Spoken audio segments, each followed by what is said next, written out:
everyone, and welcome back to our course on technical report writing.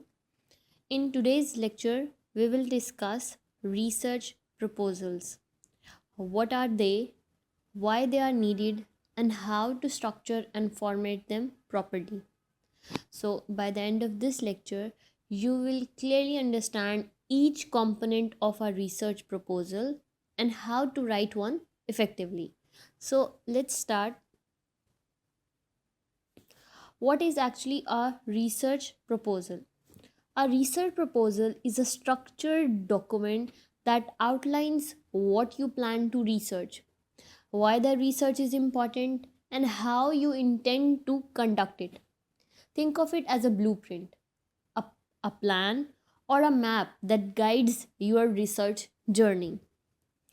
In technical report writing, a research proposal is essential because it helps you communicate your ideas clearly to your supervisor, your organization, or any approving committee. It also allows readers to evaluate whether your research is feasible, relevant, and significant. So let's move towards the purpose of research proposal. A research proposal serves several purposes. The foremost purpose is to present your research idea clearly, to justify the importance of the study, that why you are conducting this study, why is it important to search about it. Next, third purpose is to explain the methods why you will use to conduct research. Fourth purpose is how to show the feasibility, whether your plan is achievable within a time and resources. The fifth purpose is to provide a foundation for writing your final technical report or research project.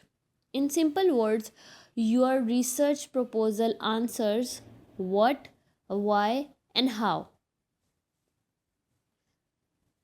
Moving on, let's see at the structure of research proposal. The structure of a research proposal may vary slightly depending on an institute or supervisor, but actually it contains the following major parts. The first part is the title, abstract, introduction, statement of problem, research questions and objectives, significance of the study, literature review, research methodology, delimitations and scope, expected outcomes, timeline, references. So, now let's discuss each part in detail. The first part is the title of the research. The title should be clear, concise, and informative.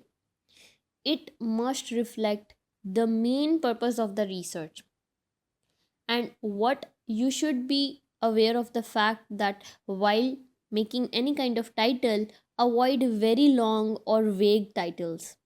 Okay, so here we have an example. Let's first look at a title which appears to be weak, which is a study of computer issues. This is a very simple and not an appealing title. Let's look at a strong title example, which is optimizing CPU scheduling algorithms using machine learning techniques. So as you can see that when your reader is going to read this title, he will immediately understand what your study is about. The second part of research proposal is abstract. So some proposals require an abstract while others don't. If required, the abstract is usually 150 to 200 words and it is summarizing the entire proposal, including background, purpose, methods, and expected results. So remember, it is written after completing the proposal. So when you will once complete your whole research proposal, abstract will be written at the end, although structure wise it is placed at the starting, but it is written after completion of your whole research proposal.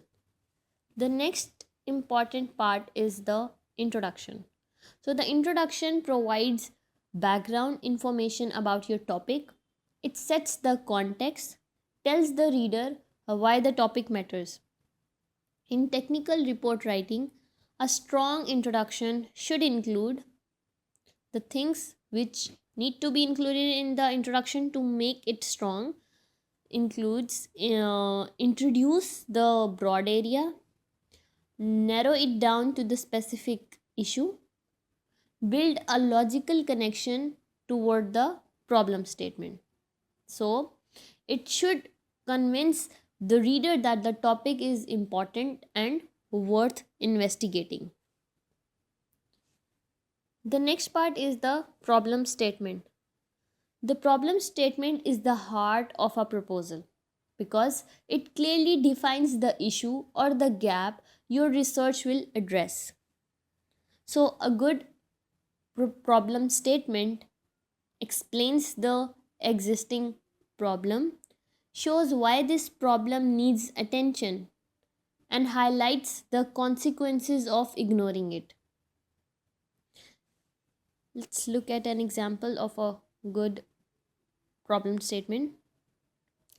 Although machine learning based intrusion detection systems exist, many of them guarantee high false positive rates, which reduces their reliability in real world network environments. There is a lack of lightweight and accurate intrusion detection models suitable for small scale organization with limited computational resources.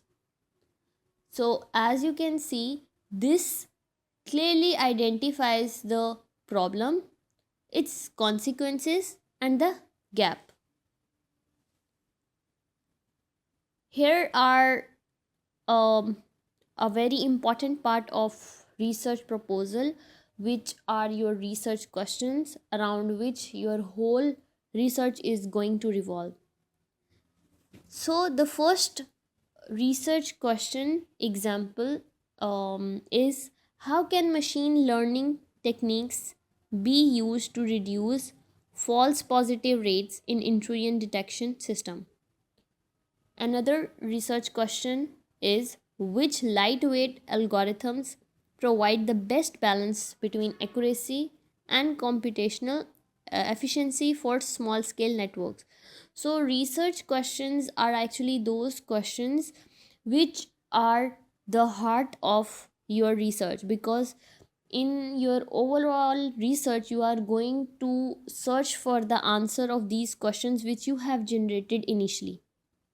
The research questions could be 2 to 3. It depends on your topic, it depends on the extent to which you want to explore your topic. So it could be 2, minimum 2, maximum 4. Okay. So next is the significance of the study. The next part of your research proposal is significance of the study. So this section explains why your research matters. It values importance and potential impact. Consider questions like, who will benefit from your study? Because you need to tell the significance of your study. So the first question would be like this. The next question is, how will it add new knowledge? How will it help practitioners, teachers, industry, or academia? So, this section basically justifies why research should be approved. Okay, so our next part of research proposal is literature review. A literature review discusses what previous researchers have already discovered about your topic, because it helps you to identify gaps, to build your argument, avoid repeating past work, and show that you understand the field or not. So, a good literature review is not a simple summary, it is a very critical and analytical discussion of existing studies. Okay, so moving on, we have research methodology. This is one of the most important section. It explains how you will conduct the research. So it further have some subsections which include research design, whether your research is qualitative, quantitative, or a mixed method approach.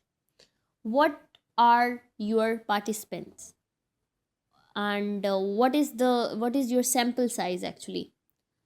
And it also includes data collection methods, how you are going to collect your data through surveys, interviews, experiments, or some kind of analysis. The next important part is, are you going to use any kind of tools or software like SPSS, Prath, ANOVA? It depends. The next important part is the data analysis technique. So this section show that your plan is practical, systematic, and scientifically valid or not. Next we have scope and delimitations. So this section defines what the research will and will not cover. It clarifies the boundaries so that your study remains manageable. Here we have an example. This research focuses on detecting network intrusions using machine learning techniques. It is limited to supervised learning algorithms and will not cover deep learning based on unsupervised anomaly detection methods. So, as you can see in this example, it is clearly defined what your research is going to cover and what not. Next, we have a segment or a section which is expected outcomes, because research proposal is a thing in which you are proposing your idea. Okay, so you have to tell your supervisor, your organization, that what would be the expected outcomes. So this section state what result you expect to obtain. You are not predicting the future, you are simply just describing what kind of findings are likely to be in the after the ending of your research. So let's look at its example. The study is expected to produce a lightweight machine learning model that reduces false positive alerts while maintaining high detection accuracy. The results may help small organizations implement affordable and efficient intrusion detection solution. So as you can see that this kind of work, it is not actually predicting the future, it is just simply stating or describing what kind of findings are likely to be found after the ending of your research, your actual research. So we have timeline, another important section. Timeline is actually a schedule showing how you will complete your research step by step, because this increases the credibility and feasibility of your proposal. It can be presented as a simple table, a Gantt chart, or bullet list. So it depends on you how you are going to tell your supervisor, your organization, about in which time lapse you are going to cover your work and how. The last but important section of your research proposal or any kind of research is the references. So every proposal must include a reference list written in the required format, as there are different format of references which are acknowledged universally, because some of the references are generated in APA format, some in MLA format, some in IE Explorer format, and any of the approved style, because some universities have their own referencing style. So these references are actually used because you tell that the work you have cited within your proposal are from this specific article. Okay, so let's wrap up our today's discussion. A research proposal is the foundation of any research project in technical report writing. It includes a clear topic, a strong introduction, a precise problem statement, focused research questions, importance of the study, review of the past literature, a detailed methodology, scope, timeline, and expected outcomes. So, if you really want to master these components, you can write a professional and well organized research proposal. So, thank you for listening this lecture, and I hope in the next lecture we will cover some of the very interesting topics of this technical report writing.